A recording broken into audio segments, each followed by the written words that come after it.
Yahoo minasan, welcome back again with Mr. K di sini.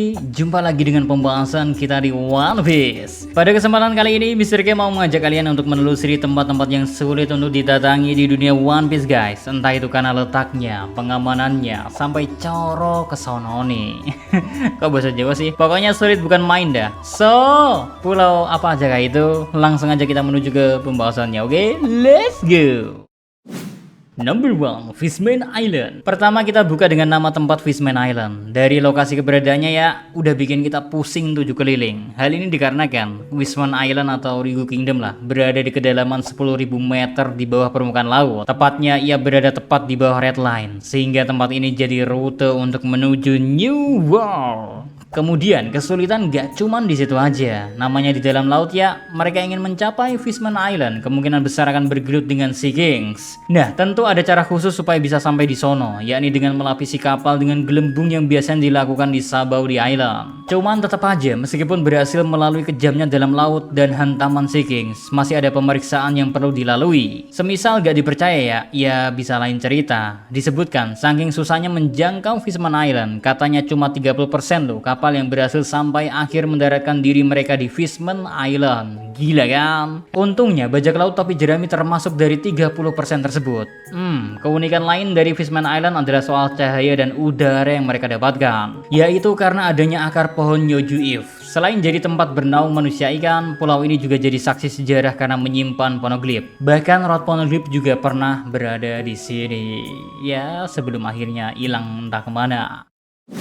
Number 2, Amazon Lily. Kita sekarang ke Amazon Lily, guys. Yaps, pulau yang sempat dikunjungi oleh Orbaka Sencho jadi salah satu lokasi yang sulit didatangi loh, karena beberapa faktor, termasuk soal lokasi. Jika diperhatikan, pulau Amazon Lily terletak di dalam Calm Belt, yang berarti banyak dihinggapi Sea Kings di sono. Alias jika tanpa persiapan terus main berlayar aja, yang ada malah keburu diobrak-abrik sama Sea Kings. Jadi sekilas pulau Amazon Lily ini terbebas dari gangguan luar, tapi itu dulu sih. Kini itu udah gak terlalu berarti karena teknologi dari Dr. Vegapunk membuat kapal bisa menuju pulau ini dengan kemungkinan yang lebih besar bisa datang dengan selamat. Makanya kan Royal League sempat mengeluhkan soal gimana canggihnya perkembangan teknologi, but gak cukup sampai di sono ya. Penghuni Amazon Lily adalah suku Kuja dan mereka terkenal sangat anti dengan laki-laki. Terlebih mereka juga termasuk cukup kuat dan serangan mereka bisa dilapisi haki. Apalagi adanya buah Hancock yang bisa membuat siapapun jadi batu berkat kecantikannya. Dan karena ia jadi Shichibukai, dapat perlindungan dari pemerintahan dunia, walau itu dulu sih.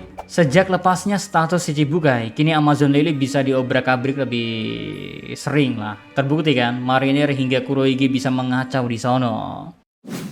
Number 3, Skypiea. Berikutnya ada Skypiea. Semisal tadi Fishman Island berada di 10.000 di bawah permukaan lautan ya, maka Skypiea jadi tempat tertinggi dengan ketinggian 10.000 di atas permukaan tanah. Tinggi banget kan? Nah, di Skypiea sendiri juga jadi tempat sebagian dari Pulau Jaya. Hal ini disebabkan karena kejadian bernama Knock Upstream. So, dengan ketinggian luar biasa itu membuat Skypiea tak mudah didatangi. Seenggaknya ada 2 cara yang perlu dilakukan oleh mereka yang ingin ke sono sih. Pertama, dengan Knock Upstream, hanya saja ya resiko dari cara ini sangat besar.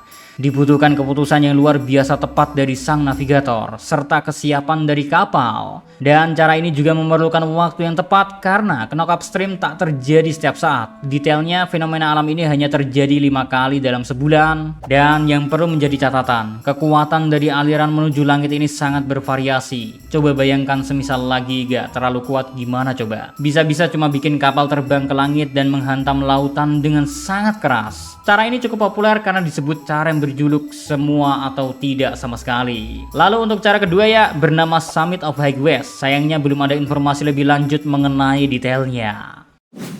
Number 4, Impel Down. Keempat ada Impel Down. Tempat ini memang menjadi penjara bagi para bajak laut dan disebut sebagai neraka. Segala penyiksaan hingga ketatnya penjagaan membuat penjara ini sangat dihindari oleh para bajak laut. Pokoknya memang sangatlah menjadi PR bagi siapapun yang berniat untuk ke sono. Soal lokasinya dulu dah, Impel Down juga ada di dalam Calm Belt. Alhasil again ya, tempat ini dikelilingi oleh Sea Kings yang dapat membahayakan siapapun yang berlayar. Struktur bangunannya juga unik, yakni menara terendam di bawah laut. Setiap lantai di Impel Down itu sama dengan levelnya lah, dari level 1 sampai level 6. Level 1 yang berisikan tahanan paling lemah sampai level 6 yang berisikan tahanan dianggap paling berbahaya. Intinya, semakin naik level, penjagaan yang diberikan pun semakin gila. Selain itu, kawasan Impel Down juga dilindungi oleh kapal penjaga. Sama jangan lupakan juga ya, gerbang yang perlu sistem dan komando khusus agar bisa dibuka. Poinnya sekalipun udah masuk, harus dibikin pusing sama Magellan yang kuatnya minta ampun. Makanya sedikit banget yang bisa kabur. Emang Aur Bakasencho aja kelewat nekat dan gila sih.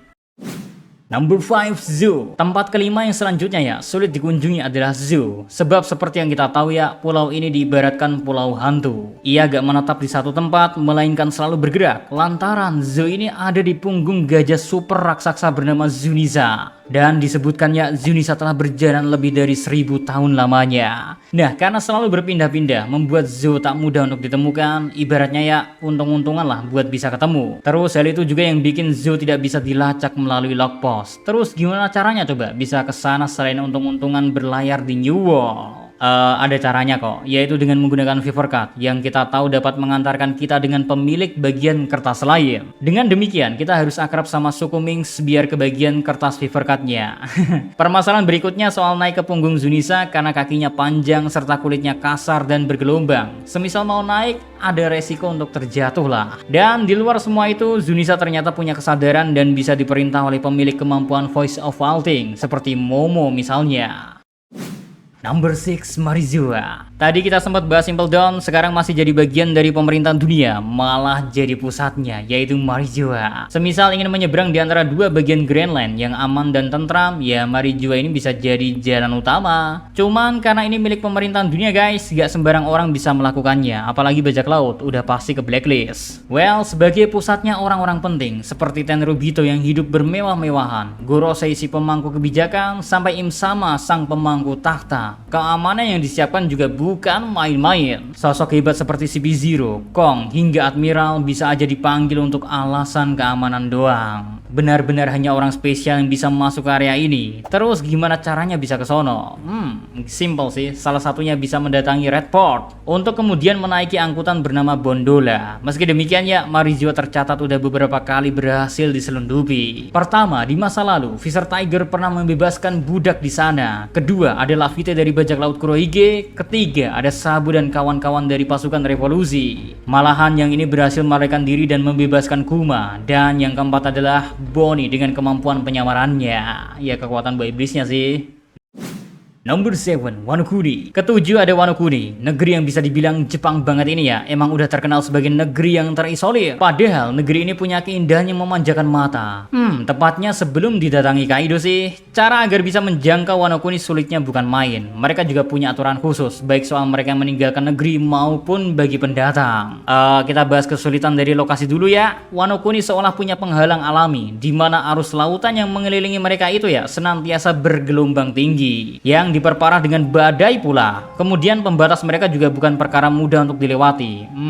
Cara untuk menuju Wano Kuni terbilang amat sangat bikin pusing lah. Yang paling populer sih dengan mendaki air terjun menggunakan ikan koi. Jadi di Wano Kuni ya hidup nih para ikan koi raksasa, terus bisa dimanfaatkan untuk menarik kapal agar bisa sampai tujuan. Sayang tak ada jaminan sepenuhnya untuk berhasil melalui cara ini. Sebab itu dah, semisal kita simak ya, banyak kapal yang rusak atau gak selalu bisa menepi dengan sehat di Wano Kuni. Shirohige Pirates kapalnya sempat rusak, terus SCP Crew juga, Luffy dan kawan-kawan dibuat terpisah, dan ada juga Big Mom Pirates. Mereka terpisah dari Big Mom dan kejadian itu membuat Big Mom sempat lupa ingatan kan. Wah, bener-bener dah, lautan Wano Kuni itu bikin bingung kepala. And last, Love Tale. Dan yang terakhir ya, kali ini ditutup oleh Love Tale sebagai tempat yang menjadi bersamayamnya harta karun One Piece. Dan jawaban dari segala rahasia dunia jelas bukan perkara mudah untuk menemukannya. Tercatat baru Goldie Roger aja nih yang berhasil menapakkan kaki di sana diiringi dengan seluruh krunya. Rintangan yang dihadapi ke sana memang berat. Pertama, mereka harus mengumpulkan informasi dari keempat Road Poneglyph karena itu yang jadi petunjuk utama keberadaan Love Tale. Lalu masalah keduanya ya, gak semua orang bisa membaca Poneglyph. Dan hal yang ketiga ya, yang memberatkan adalah letak Road Poneglyph juga berada di tempat yang sangat sulit. Terbukti ada 3 tempat di daftar sebelumnya yang jadi lokasi keberadaan Poneglyph. Fishman Island, meski sekarang udah dipindah secara misterius, Zou dan Monoguri. Dan rintangan terakhir ya, siapapun yang menuju Laughtale akan menemui musuh berat, baik dari bajak laut yang sama-sama ingin mencapai One Piece yang ada di Laughtale, maupun angkatan laut dan pemerintahan dunia yang ingin terus menjaga rahasia dunia. Semua rintangan tersebutlah yang membuat Laughtale sangat sulit digapai meski era kejayaan bajak laut ya dimulai cukup lama. Terus jangan lupakan juga ya, inilah lokasi yang akan membuat kita merinding disco nantinya. So itu dia tadi keseluruh tempat sulit yang dijangkau di One Piece. Mana yang jadi favorit kalian guys? Coret-coret aja di kolom komentar. So, see you again next time. Adis Dekramelo, stay safe everyone. Salam anime.